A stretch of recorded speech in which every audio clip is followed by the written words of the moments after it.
刻处斩！你来行刑。是。This thousand-year-old Taoist has limitless power. He was executed in public, but miraculously came back to life. All this was because he had calculated that he would end up like this. Since he could not escape, he faced it bravely. So he deliberately came to the street and got injured. "Fish immortal, please save my father. Bring a bowl of water." He only saw him compare a bowl of water with a few times. In the bowl, a boiling smoke came out in an instant. After the 80-year-old man who was about to vomit drank it, he immediately turned red and jumped around. "You are really a living immortal." The story took place at the end of the year in Donghan. Emperor Wei Wu Chaochao came out of Weihan. He was ambitious. He was the son of Shi Tian, the first feudal lord. The master of the world, Zusi, decided to beat him. At the banquet, Zusi shook his hand. The chrysanthemum in the basket was neatly arranged in an instant. As for Cao Cao's case, this operation made Cao Cao look like a wooden pocket. He picked up a chrysanthemum and wanted to taste it. Unexpectedly, after he cut it open, there was no flesh inside. Cao Cao's face changed suddenly. He thought Zusi had done something to it. How could this happen? He came back with a few chrysanthemums and was ready to demonstrate in person. He wanted to dispel Cao Cao's doubts with this. He only saw that the chrysanthemum was full of flesh and juice. Cao Cao was drooling, so he asked the guards to get the chrysanthemum in front of Zusi. But when he opened it again, there was still nothing in it. The continuous emptiness made Cao Cao angrier. He asked Zusi if he was fooling him. However, Zusi said with an out-of-this-world attitude, "Everything in the world is empty. Now that the people are suffering from the war, why don't you stop and follow him to the mountains to practice? How dare you?" Since Zusi didn't say much, he took the wine glass and threw it into the air. In an instant, the room was covered with smoke. When Cao Cao reacted, Zusi disappeared without a trace. Cao Cao, who was fooled by him, was furious. He immediately ordered his men to arrest Zuzi. At the same time, Dongwu Xiaoba and Wang Sansei were discussing about the alliance between Chenglu and Hebei. Suddenly, there was a shout from the people on the street. It turned out to be a Taoist named Yu Ji who was curing the people. He was very powerful. At a glance, he could see that the young man was poisoned, so he pressed hard on the young man's chest and sucked out a green liquid. The young man instantly regained consciousness.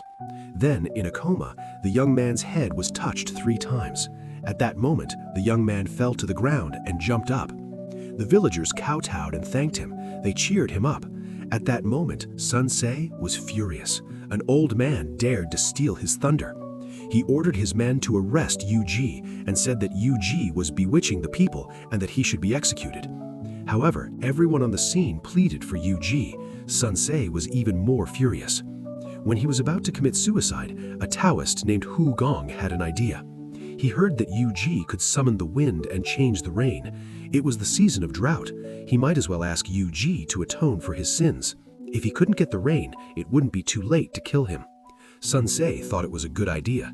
He said that he would do as Hu Gong said. But, surprisingly, Hu Gong told this news to Yu Ji's 5 disciples. In fact, he was not kind. He had already reached an agreement with Cao Cao. As long as Sun Ce was killed, he could become the master of Dongwu. Before that, he had arranged a suicide. However, Sun Ce was very strong. It was just a minor injury, so he wanted to take this opportunity to provoke conflict between the 2 sides and achieve his goal of killing people with a sword. The disciples came to the execution ground to try to rescue him. However, Yu Ji had already known their intentions. He told his disciples not to interfere and to leave as soon as possible. Not long before that, Sun Ce had already told Yu Ji that there would be a catastrophe before the primordial spirit comes out, so he had to go through a crisis under the sword. During this time, no matter what happens, no one can intervene. This is the only way to get through the catastrophe. Today's event was the end of Yu Ji. Even if he succeeded, it was hard to escape. Finally, he told his disciples not to act rashly, otherwise they would be in trouble. After the disciples left, Sun Ce came to the execution ground and sat quietly on the stage waiting for noon. Soon after noon, Sun Ce, who had not seen the rain, immediately ordered his subordinates to set fire and burn Yu Ji to death. At this time, Yu Ji spat out a 10-year-old stink and sprayed out the fire. A group of black smoke floated up to the sky, and thunderous noises were heard in the hall. The rain poured down. Seeing this scene, all the people shouted loudly. The rain stopped. Everyone knelt down to thank Yu-ji. Sun-se's bodyguards raised their arms and kneeled down, regardless of their identity. At this time, Su-gong started to provoke and claimed that Yu-ji was just a coincidence. In this way, Sun-se could not sit still immediately. The demon Yu-ji confused people and immediately beheaded the public. Because of the rain, everyone came forward to intercede for Yu-ji. But Sun-se had already made up his mind and ordered his subordinates to behead Yu-ji. At this time, a fog sprayed out from Yu-ji's neck and a spiritual fire spread to the smoke. Then the smoke disappeared. However, Sun-se did not give up. He ordered to bury Yu-ji's body for 3 days and let his subordinates guard him day and night. At night, several disciples sneaked in and prepared to take back the body. Suddenly, there was a loud noise in the sky. Yu-ji's body disappeared. His subordinates had to retreat. Unexpectedly, some people returned home and saw the body in the swimming pool. For a moment, Yu-ji sat in front of them. He scolded his subordinates for their reckless behavior and almost made a big mistake by Su-gong. For the sake of their loyalty, he did not pursue the matter anymore. Although the end was successfully resolved, the primordial spirit had not yet fully integrated with the body. He ordered his subordinates to beat him 10 times a day to guide his primordial spirit to return to its place. In less than 7 days, more than 49 days, he was able to complete the task.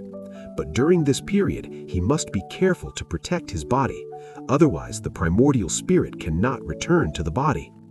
After the meeting, the primordial spirit disappeared in an instant. On the other hand, Sun-se was struck by lightning after he lost his hand. Without further ado, he had to kill all his subordinates. Just as he was about to do it, Yu-ji's primordial spirit suddenly appeared and attacked Sun-se's subordinate directly. Sun-se was not afraid at all. He picked up the sword and fought with it. At first glance, he was about to stab the primordial spirit, but he suddenly became his subordinate. Sun-se, who was angry, raised his hand and turned around. 5 subordinates were killed, and they all looked like primordial spirits. A few people were surrounded together. Sun-se, who was angry, raised his sword and stabbed a few people. Unexpectedly, all of them were his subordinates. In the end, Sun-se picked up his spear. After a few fights, the primordial spirit lured Sun-se to stab himself. But not only was he fine, but he also vomited a lot of bubbles. When the primordial spirit was having a hard time, his subordinates suddenly summoned him back to his body. Sun-se was saved.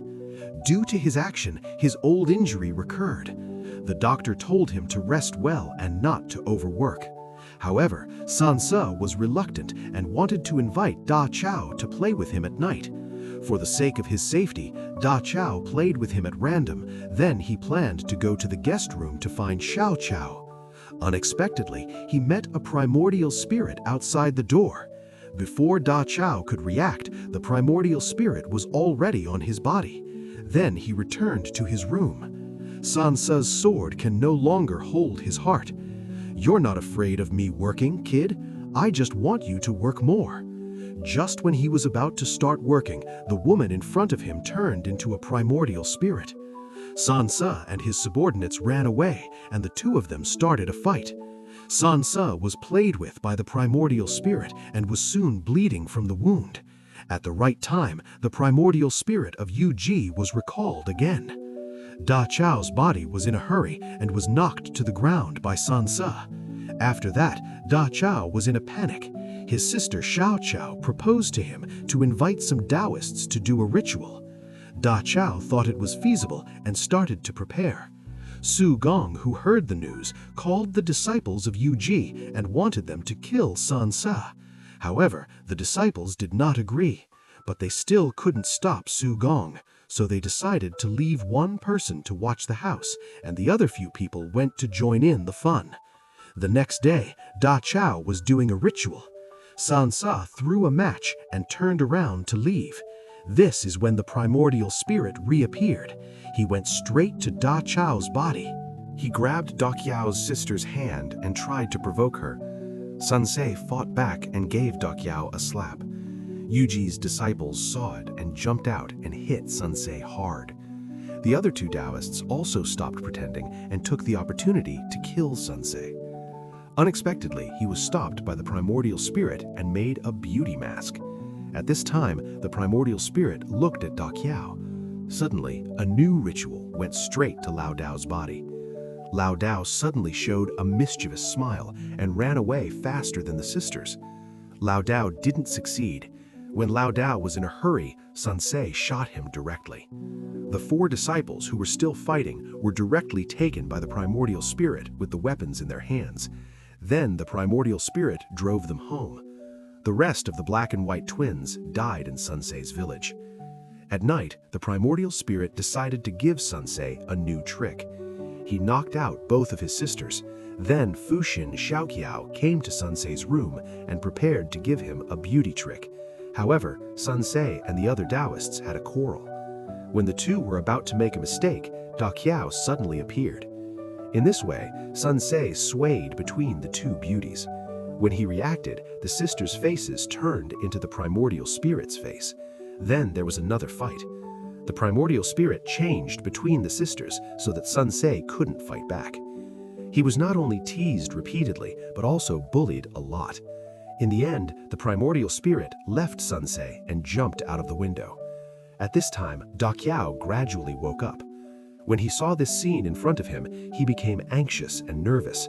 Sun Ce, who realized that something was wrong, immediately explained and got a peace of mind. However, the primordial spirit outside the window almost jumped out of the window. After this incident, Xiaoqiao didn't dare to live there anymore, so he left with his sister and prepared to go back to his hometown to find Zhou Yi. But Su Gong stopped Xiaoqiao in the middle of the road. After a fight, he was thrown out by Xiaoqiao. It turned out that the primordial spirit of Yu Ji was on Xiaoqiao again. He wanted to teach Su Gong a lesson, so he used a table and a stool to play tricks on her. His subordinates were about to go up, but he was stopped by the primordial spirit. In the end, Su Gong turned around and was beaten to the ground. When he found out that Yu Ji was in a mess, Su Gong decided to go to his altar to find out the truth. As expected, Yu Ji's body was not hurt. He said a few words to lure a disciple to tell the truth. At this time, the primordial spirit just came back. Su Gong made a big mistake and immediately told Sun Ce about it. Sun Ce was furious after hearing this. He immediately began to act. Su Gong's real purpose was to kill Sun Ce after they were both injured. At this time, the primordial spirit calculated the end of Sun Ce. So he sent a message to Xiao Chao in the church to let her notify Zhou Yu to follow Sun Quan overnight. He said that he had speeded up the execution of the priests. Soon Su Gong and Sun Ce came to the altar with their subordinates. In a flash, the two sides started a fierce battle. When the 5 disciples were fighting, one was seriously injured by Su Gong's dart. Sun Ce took the opportunity to destroy Yu Ji's body. Fortunately, Yu Ji's disciple died under the basket. However, the other party was too many. Several disciples were killed by Sun Ce when he was about to succeed. The primordial spirit appeared in time and attached Su Gong's body. He used the dart to block Sun Ce's spear. Then he used magic to make Su Gong say that it was all his plan to kill Sun Ce. Sun Ce was furious after hearing this, so the two started to fight. The primordial spirit switched between the two bodies. In this way, they had no time to care about Yu Ji. At this time, the primordial spirit had no one to help him. He could only control Sun Ce first and then think of other solutions. At this time, Xiao Chao came with the rescue troops. The primordial spirit was in a hurry to send a message to Xiao Chao to beat him 3 times so that Sun Ce could get out of trouble. Then Xiao Chao successfully recalled the primordial spirit. Su Gong fell into the pool and was devoured by fire. Sun Ce, who harmed himself and others, was severely injured. In the end, Yu Ji, who had achieved perfection, became an incensa.